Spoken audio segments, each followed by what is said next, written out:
우리 앞뒤 좌우에 계신 분들과 함께 인사 나누시겠습니다. 샬롬. 말씀을 받기 전에 잠깐 기도하시겠습니다. 아버지 하나님, 이 시간도 사랑하는 주의 백성들을 주의 전으로 인도하시고 또 시간을 따라 말씀을 듣고자 합니다. 진리의 영이신 성령님, 저희들의 마음을 주장하여 주시옵소서. 겸손하게 주의 말씀을 받을 때에 주의 말씀이 어두운 우리의 심령을 비춰주셔서 어리석음을 몰아내 주시고 우리의 무지함과 의심하는 모든 마음들을 주님 깨달을 수 있도록 도와주시옵소서.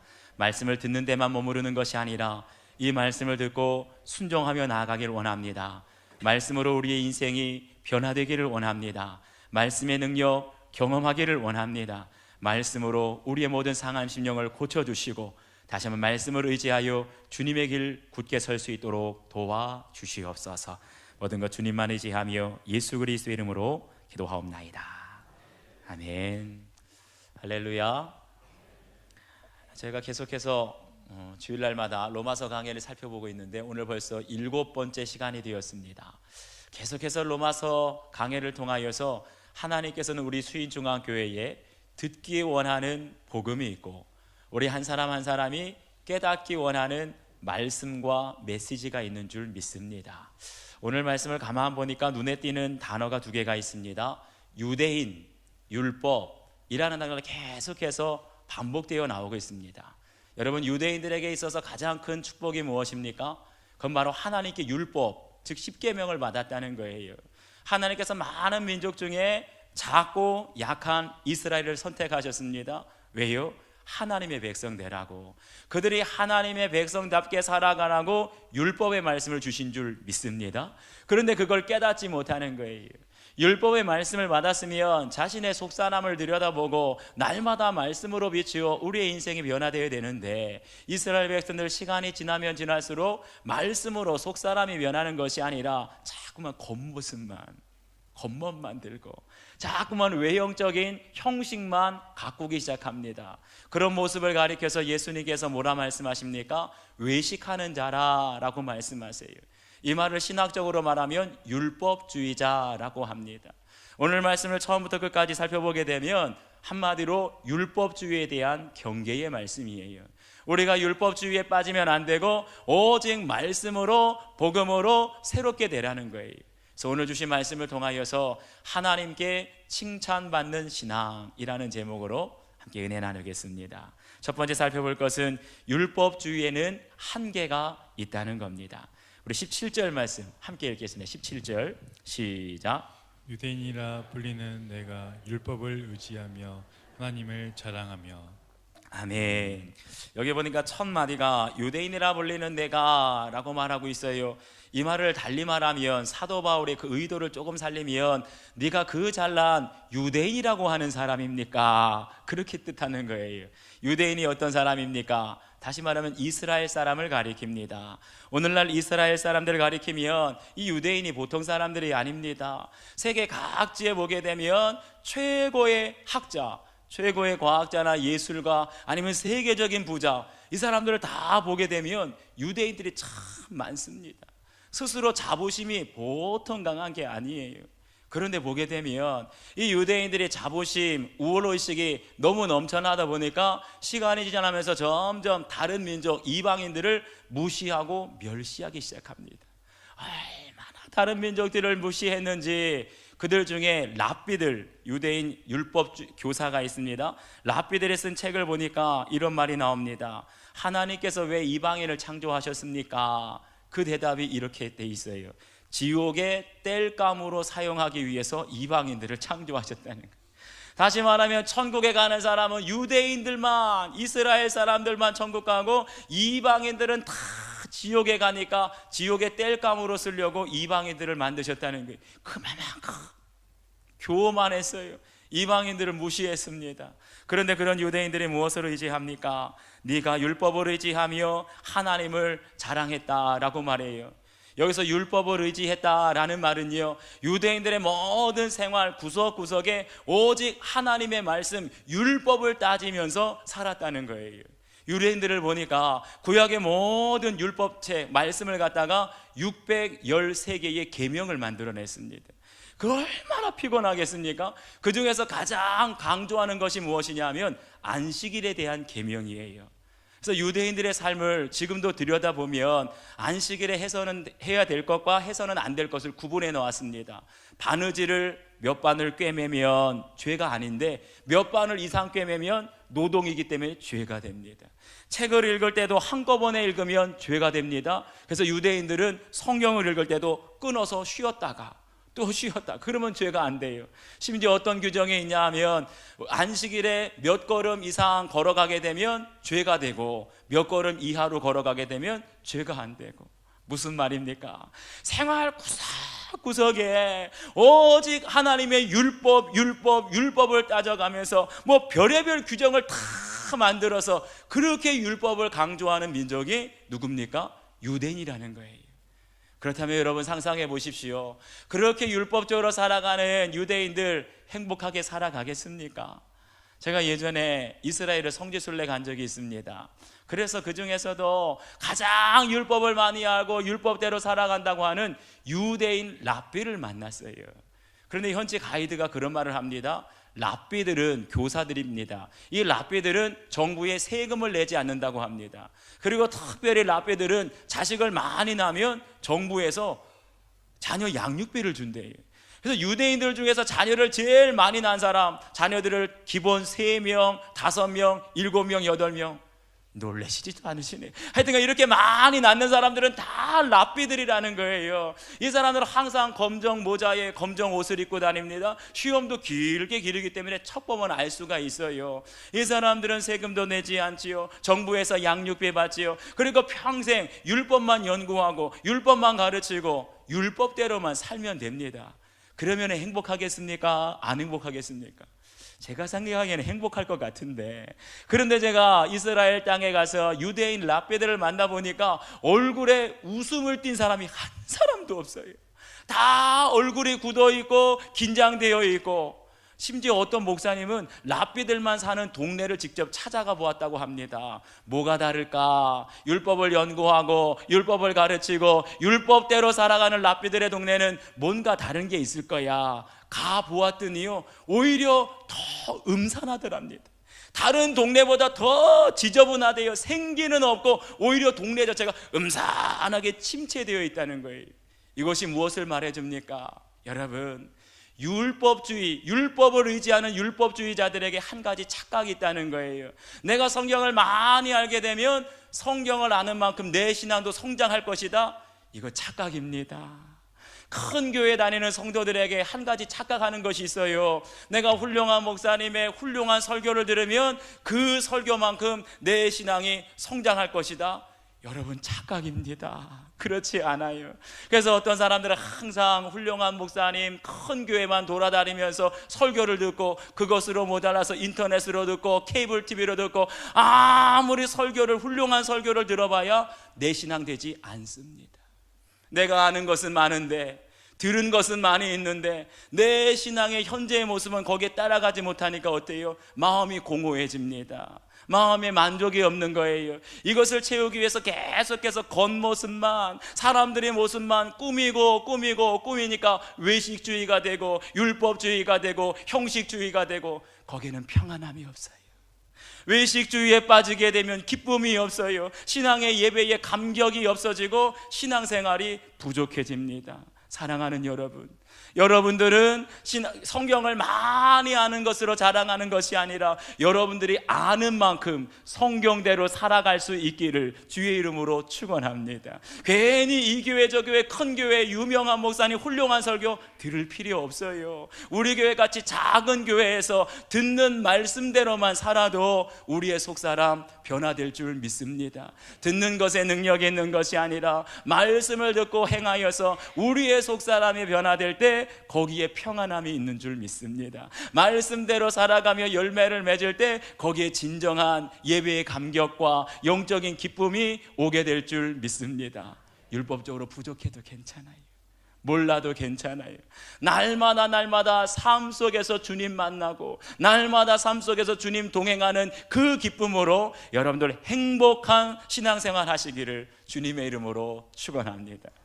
두 번째는요, 율법주의에는 모순이 있다는 겁니다. 우리 21절 말씀 함께 읽겠습니다. 21절 시작. 그러면 다른 사람을 가르치는 내가 내 자신은 가르치지 아니하느냐? 도둑질하지 말라 선포하는 내가 도둑질하느냐? 아멘. 여기 보니까 사도 바울이 유대인들을 가리켜서 한 가지를 꼬집습니다. 당신들이 다른 사람을 가르치지만 다른 사람을 가르치는 그 율법으로 스스로는 너 자신은 가르치지 않는다는 거예요. 다른 사람들에게는 도둑질하지 말라 가르치면서 돌아서면 도둑질 한다는 거예요. 다른 사람들 간음하지 말라 가르치면서 마음속에 음욕을 품고 간음한다는 거예요. 이게 뭡니까? 앞뒤가 맞지 않는 모순적인 모습이 있다는 겁니다. 하나님께 율법을 받은 것은 자랑하면서도 정작 그 말씀으로 말미암아 내 자신은 내 속사람을 말합니다. 속사람은 전혀 변화되지 않고 말씀으로 가르치지 않는 그 유대인들의 모습 속에 바로 율법주의의 모순이 있는 거예요. 예전에 어떤 목사님께서 교회에서 중고등부 학생 한 사람을 만나가지고 학생을 만나가지고 이렇게 질문을 던졌답니다. 학생, 예수님 믿어요? 그랬더니 그 학생이 이렇게 대답하더래요. 목사님, 우리 집안은 3대째 신앙입니다. 할아버지도 장로님, 아버지도 장로님이세요. 그래서 목사님이 또 물었답니다. 아니, 집안 신앙 말고 학생이 예수님 믿냐고. 그러니 또 이렇게 대답하답니다. 저는 뱃속에서부터 예수님 믿는 모태신앙입니다. 유아 세례 받았어요. 그랬더니 목사님이 약간 화를 내면서 학생의 눈을 똑바로 쳐다보고 이렇게 말했답니다. 아니, 학생 자신이 예수님 믿냐고. 그랬더니 마지막으로 이렇게 대답하더랍니다. 저는 예수님 안 믿어요. 그렇게 말하더랍니다. 여러분, 제가 신방을 다니면서 놀랄 때가 많아요. 목사님, 우리 시댁 식구들은 다 예수님 믿습니다. 시어머니는요 1년 360일 빠지지 않고 새벽 예배 드리는 권사님이십니다. 그럼 제가 꼭 물어보지요. 남편은요? 남편은 교회 안 다니는데요. 우리 시댁 식구들은 목사님도 있고 장로님도 있고 3대째 신앙이고 남편은 교회 안 다닌다는 거예요. 여러분, 절대로 그런 일이 있어서는 아니 되겠지만 만약에 어떤 사람이 예수님 믿지도 않는데, 나는 예수님을 믿지도 않는데 집안이 3대 신앙입니다. 집안의 양쪽에 어른들이 다 목사님이고 장로님이고 그런 것에 떠밀려서 억지로 신학교에 가고 억지로 목사 안수를 받았다고 상상해 보시기 바랍니다. 나는 예수님 믿지도 않는데 강단에서 여러분 신앙생활 잘 하셔야 됩니다. 예수님 똑바로 믿으세요. 심지어는 본인은 기도의 능력을 경험해 본 적도 없는데 여러분 기도하셔야 됩니다. 새벽제단 쌓으세요. 기도해야지 여러분의 영이 삽니다. 이거 얼마나 가증스러운 일입니까? 우스꽝스러운 일입니까? 그런데 오늘 말씀 보니까 유대인들의 모습이 꼭 그랬다는 거예요. 자신들은 말씀을 믿지도 않고 자신들은 말씀대로 살지도 않으면서 뭐라고 한다고요? 도둑질하지 말라. 돌아서서 자신들은 도둑질하고, 간음하지 말라. 돌아서서 자신들은 간음하고, 우상숭배하지 말라. 돌아서서 신전의 물건들을 다 도둑질하는 사람들이 유대인들이었어요. 그 결과가 무엇입니까? 우리 23절, 24절 말씀 함께 읽겠습니다. 시작. 내가 율법을 범함으로 하나님을 욕되게 하느냐? 기록된 바와 같이 하나님의 이름이 너희 때문에 이방인 중에서 모독을 받는도다. 아멘. 전 세계 민족을 통틀어서요, 우리 대한민국 한민족도 대단한 민족이지만 특별히 유별난 민족이 있습니다. 아주 특별한 극성스러운 민족이 있어요. 바로 유태인들이 그렇습니다. 그런데 이 유태인들이 뭐에 대해서 특별히 더 극성스럽고 유별나냐? 종교에 대해서는 절대로 양보하지 않습니다. 그런데 문제가 하나 있어요.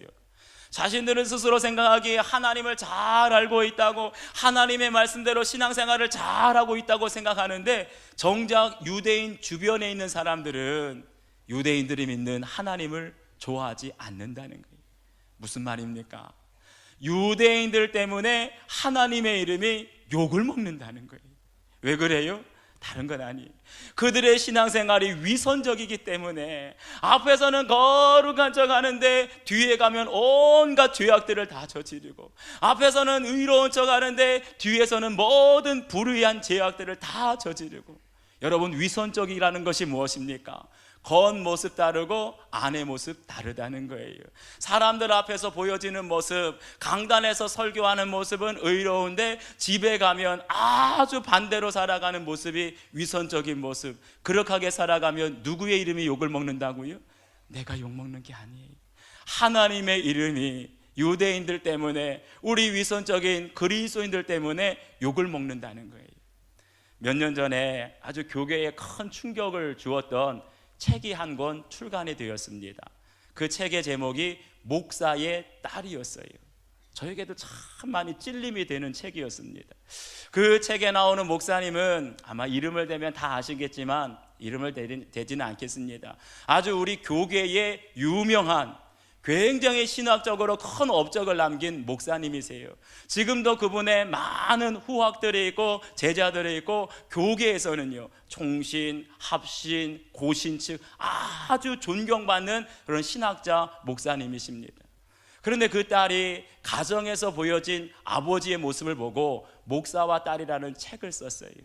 교계에서는, 학교에서는, 강단에서는 존경받는 목사님이신데 집에서 보았던 아버지의 모습은 정반대였다는 거예요. 강단에서는 복음적인 설교, 강단에서는 성경적인 말씀을 가르치는데 집에만 돌아오면 유교적이고 아주 가부장적이고 권위적이고 심지어는 율법적이었다는 거예요.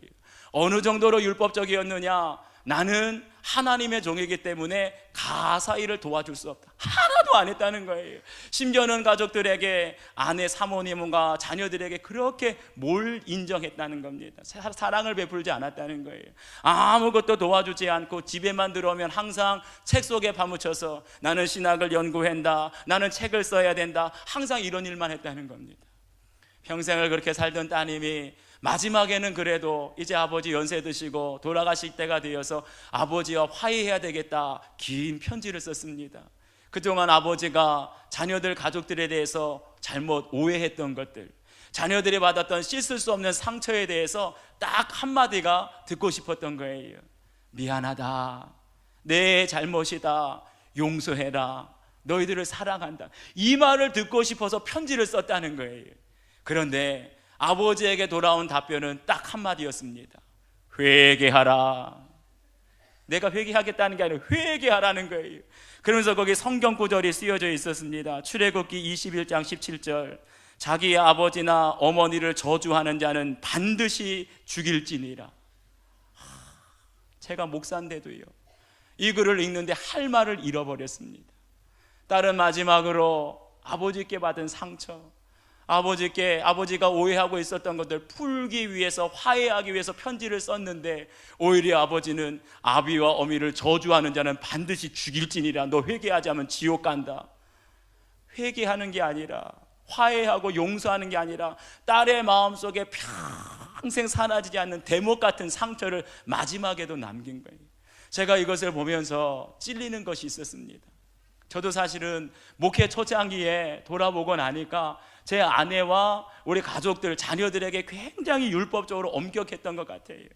강단에서 성도들 신방하게 되면 아무리 실수하고 죄를 짓고 잘못해도 용서해야 됩니다, 사랑해야 됩니다, 은혜로 품어줘야 됩니다. 그런데 집에만 들어오면은요, 제 아내한테 아니 목사 사모가 그렇게 하면 어떻게 하냐고, 똑바로 잘하라고. 심지어는 아이들이 실수하고 잘못하면 꼭 집에 오면 부부싸움을 합니다. 아니 애들이, 목사 아들이, 목사 딸이 그러면 어떡하냐고, 당신 애들 신앙적으로 똑바로 가르치세요. 여러분, 제가 그랬습니다. 지금 생각해보면 우리 자식들에게, 우리 아내에게 씻을 수 없는 상처를 주고 아마 율법적으로 숨 막혔을 것 같아요. 그런데 아마 제가 지금까지도 그랬다면 이 말 고백 못하겠지요. 하나님께서 깨달음을 주셔서 지금은 조금 달라졌지만 아마 지금까지도 그랬다면 제 아내 사모가 우울증 걸렸을 거예요. 우리 아이들은 하나님을 원망하며 아버지를 욕하면서 다 떠나갔을 거예요. 지금 우리 아이들이 신앙생활 잘하고 있는 것 기적인 줄 믿습니다.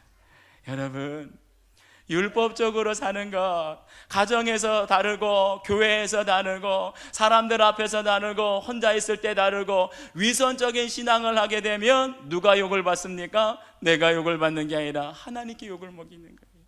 간혹가다 이런 말을 들을 때가 있어요. 교회에서 신앙생활은 열심히 하고 열심히 봉사하는데 목사님, 그분이 어쩔 때는 무섭습니다. 또 어쩔 때는 그런 말을 들을 때가 있어요. 교회가 급성장하고 부흥하고 성장하는데 성도들에게 들리는 얘기, 신앙생활하기가 너무나 고달픕니다. 신앙생활하는 게 왜 이렇게 피곤하고 힘든지 모르겠습니다. 여러분, 왜 이런 말이 들립니까? 신앙생활은 열심히 하는데, 교회는 성장하는데 왜 신앙생활하는 것이 고달프고 왜 성도들에게 무서운 사람이 될까요? 그건 복음으로 사는 것이 아니라 율법으로 살기 때문에 그래요. 위선적인 신앙에는 용서가 없고 사랑이 없습니다. 오직 복음으로 살아갈 때 용서가 있고 사랑이 있게 되는 줄 믿습니다. 여러분, 저는 목회하면서 한 가지 소망이 있어요. 우리 교회가 급성장하는 교회로 소문나기를 원치 않고, 우리 교회가 많은 사역들을 한다, 저는 그거 원치 않아요. 제가 원하는 건 딱 한 가지입니다. 첫째도 수인중앙교회는 사랑이 많은 교회라더라. 둘째도 우리 수인중앙교회 사랑 많은 교회. 셋째도 수인중앙교회 사랑 많은 교회. 할렐루야. 우리가 율법적으로 완전하지 못해도 괜찮아요. 실수하고 부족해도 괜찮습니다. 다만 우리 안에 복음이 있기를 원합니다. 복음 안에서 서로 사랑하고 허물을 덮어주게 될 때 우리의 신앙생활을 통하여 하나님의 이름이 욕먹이는 것이 아니라 진정 하나님의 이름을 높이고 하나님의 영광을 나타낼 수 있는 여러분들 되시기를 주의 이름으로 축원합니다. 마지막 세 번째는요, 하나님께 칭찬받는 신앙이 있다는 겁니다. 우리 28절 29절 함께 읽겠습니다. 시작. 무릇 표면적 유대인이 유대인이 아니요 표면적 육신의 할례가 아니니라. 오직 이면적 유대인이 유대인이며 할례는 마음에 할지니 영에 있고 율법 조문에 있지 아니한 것이라. 그 칭찬이 사람에게서가 아니요 다만 하나님에게서니라. 아멘. 여기 오직 율법으로 살아가는 유대인들에게 한 가지 특징을 더 말합니다. 그들은 할례를 받는다는 거예요. 할례는 이스라엘 남자들이 받는 것인데, 한마디로 할례라는 것은 이 사람은 하나님의 백성입니다, 그 표시로 우리 몸에 새기는 거예요. 그래서 어떤 신학자는 할례를 가리켜서 하나님의 사인, 영어로는 시그니처, 그러니까 하나님께서 우리의 몸에 하나님의 사람이라는 사인을 새겨놨다는 거예요. 여러분, 사인이 무엇입니까? 제가 아는 목사님 한 분은 차를 타는 차가 아니라 마시는 차를 굉장히 좋아하시는 목사님이 계십니다. 그래서 그 목사님의 댁에 가면은 방 하나 전체에 찻잔과 세계 각지에서 온 차가 아주 꽉 채워져 있어요. 막 진귀한 것, 세계에서 전국 각지에서 온 찻잔을 다 수집해가지고 모아놓고 있는데, 그 중에서 특별히 목사님께서 아끼시는 찻잔이 몇 개가 있습니다. 그 중에 하나가 저기 문경에 가게 되면 유명한 장인, 도자기나 찻잔을 만드는 장인이 있는데, 이분에게 직접 받은 찻잔을 아주 보물처럼 소중하게 여깁니다. 그런데 장인이 직접 만든 그 작품이지요, 이 작품에는 반드시 표시가 있는데 그것을 뭐라고 합니까? 수결이나 낙관이라고 합니다. 반드시 잔 밑에 보게 되면 낙관을 찍어요. 도장 같은 걸 찍어요. 그것을 보아야지 이 작품은 장인의 진품입니다. 바로 그런 것이 뭐라고요? 그러한 사인이 바로 유대인들에게 있는 할례라는 거예요. 여러분, 우리 몸에 할례를 받았다면, 하나님의 사인을 꼭 찍었다면 우리가 어떻게 살아가야 되겠습니까? 더욱더 하나님의 백성답게 말씀으로 살아가야 되지 않겠습니까? 유대인들도 처음 할례를 받을 때는 그랬어요. 그 몸에 새긴 표시를 볼 때마다, 그렇지, 내가 하나님의 백성이지, 내가 하나님의 자녀지, 말씀대로 거룩하게 살아가야지. 그런데 시간이 흐르면서 변질되기 시작합니다. 육신의 할례를 보면서도 그것을 통해서 말씀대로 살아가는 것이 아니라, 나는 할례를 받은 사람이야, 나는 하나님의 백성이야, 할례를 자랑할 줄만 알았지 말씀대로 살아가지 않는 거예요. 그러한 유대인들을 가리켜서 오늘 뭐라고 말합니까? 만일 율법을 범하면 네 할례는 무할례가 되느니라. 아무리 몸에 흔적이 있고 사인이 있다 할지라도 하나님의 말씀대로 하나님의 백성답게 살지 못하면 무할례, 아무런 효력이 없다는 거예요. 그러면서 몸에 새긴 할례보다 더 소중한 것이 무엇이냐? 할례는 마음에 할지니 영에 있고 율법 조문에 있지 아니한 것이라. 여기 로마서의 핵심이 되는 중요한 말씀을 합니다. 몸에 새기는 할례가 중요한 것이 아니라, 율법 조문을 따라서 몸에 새기는 할례가 중요한 것이 아니라 더 중요한 것이 있으니 마음에 새긴 할례라. 아멘이십니까? 다시 말하면 마음의 할례를 받으라는 거예요. 몸의 할례는 우리 육신의 포피를 베어내는 것입니다. 하지만 마음의 할례는 무엇입니까? 우리 마음에 있는 거짓과 교만과 탐욕 잘라내는 거예요. 우리 마음에 있는 율법주의, 위선주의, 가식주의 다 잘라내는 겁니다. 한마디로 말하면 뭐예요? 마음에 새롭게 변화를 받으라. 할렐루야. 마음의 변화를 받고 마음의 할례를 받게 될 때 무엇이 인치게 됩니까? 성령이 인치고 성령이 임하게 되는 줄 믿습니다. 그렇기 때문에 할례는 율법 조문으로 나타나는 것이 아니라 오직 영에 있다는 거예요. 성령이 역사한다는 거예요. 마음의 할례를 받고 새롭게 변화된 사람은 성령이 임하시고 권능으로 역사하는 줄 믿습니다. 그런 사람에게 반드시 나타나는 열매가 있어요. 마음이 새롭게 변화가 되고 성령이 임하게 되면 전도의 문이 열리고 전도의 열매가 맺게 되는 줄 믿습니다. 지난주에 우리 새가족 등록하셔서 새가족 부실에서 식사를 같이 하면서 잠깐 부부와 함께 대화를 나눴어요. 저는 항상 묻는 것이 있습니다. 우리 교회 오기 전에 어디서 신앙생활 하셨습니까? 혹시 어떻게 우리 교회 등록하시게 되었습니까? 이렇게 묻는데요, 그분 두 분에게 의외의 답변을 들었습니다. 보통 저희 교회 등록하게 되면 주변의 다른 교회들을 다 둘러보시고 다른 교회에서도 설교를 들어보시고 약 한 달에서 두 달간 시간을 두고 정하시고 등록을 하십니다. 그런데 그 부부께서는 우리 교회를 한 번에, 다른 교회 한 번에 등록하셨다는 거예요. 신기하다. 제가 고개를 갸우뚱거리면서 물어봤습니다. 어떻게 결정을 내리셨냐고. 그랬더니 그 한 사람이 목사님의 설교를 듣고 결정한 것이 아니라 우리 교회에 계시는 한 분, 안수 집사님을 보고 우리 교회에 정해야 되겠다 마음의 결심을 내렸다는 거예요. 그 안수 집사님은 수년 동안 10년이 넘게 거래처로 서로 거래하셨던 분이라고 합니다.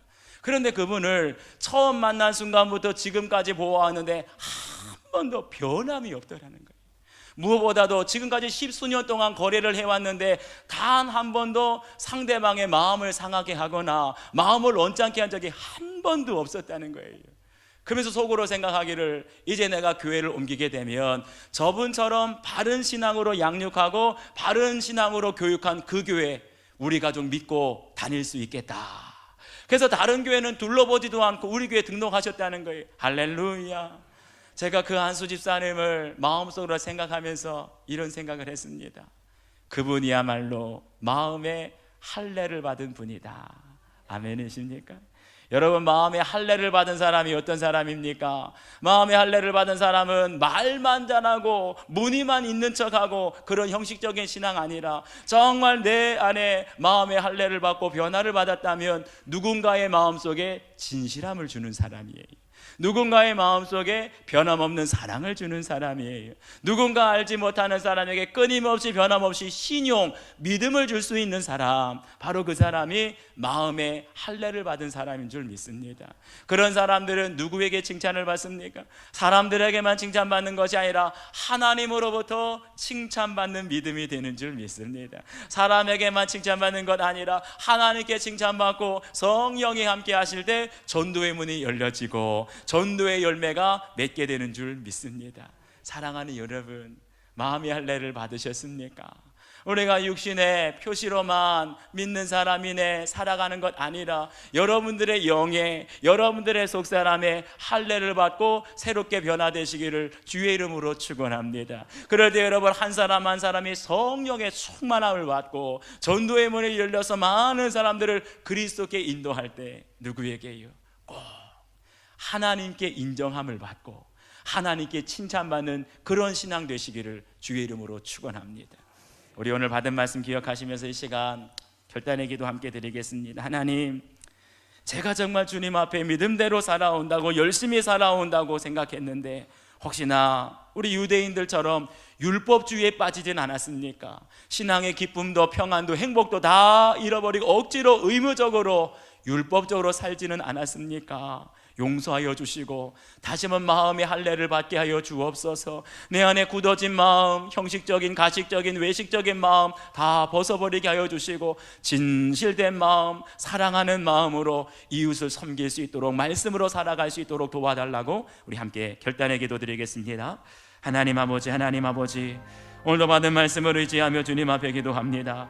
말씀이 거울이 되고 말씀이 빛이 되어서 우리 자신을 돌아보게 하여 주옵소서. 혹시나 내가 오늘 성경이 말씀하는 유대인이 아닙니까? 내 안에 가식적이고 내 안에 형식적으로 치우친 겉모습만 겉멋만 든 그러한 신앙의 내 모습은 없습니까? 신앙은 온데간데였고 오직 율법만 자랑하고 할례만 자랑하고 겉으로 드러나는 표시만 자랑하면서 진실된 신앙을 잃어버리지는 않았습니까? 주여, 다시 한번 마음의 할례를 받게 하여 주옵소서. 마음에 굳어진 마음, 교만한 마음, 탐욕스러운 마음, 가식적이고 형식적인 마음 다 벗어버리게 하여 주시고 겸손함과 진실함으로 섬기게 하여 주옵소서. 우리에게 성령의 충만함을 하나님이 펴주시어서 우리로 인하여 전도의 문이 열려지게 하여 주시고 많은 사람들을 주께로 인도하며 하나님께 인정받고 칭찬받는 신앙으로 거듭나게 하옵소서.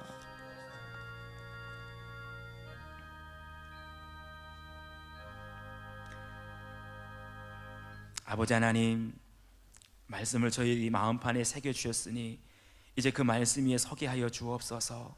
절대 저희들 중에 한 귀로 듣고 한 귀로 흘리는 사람 없게 하여 주시고 잘 박힌 모처럼 우리의 심령에 말씀을 새겨 주시어서 말씀을 붙들고 한 주간 살아갈 때 모든 율법주의적인 형식적이고 가식적이고 위선적인 모습 벗어버리게 하시고 더 사랑하고 용서하며 진실로 믿음 안에 기쁨과 평안함과 행복한 삶을 살아갈 수 있도록 인도하여 주시옵소서.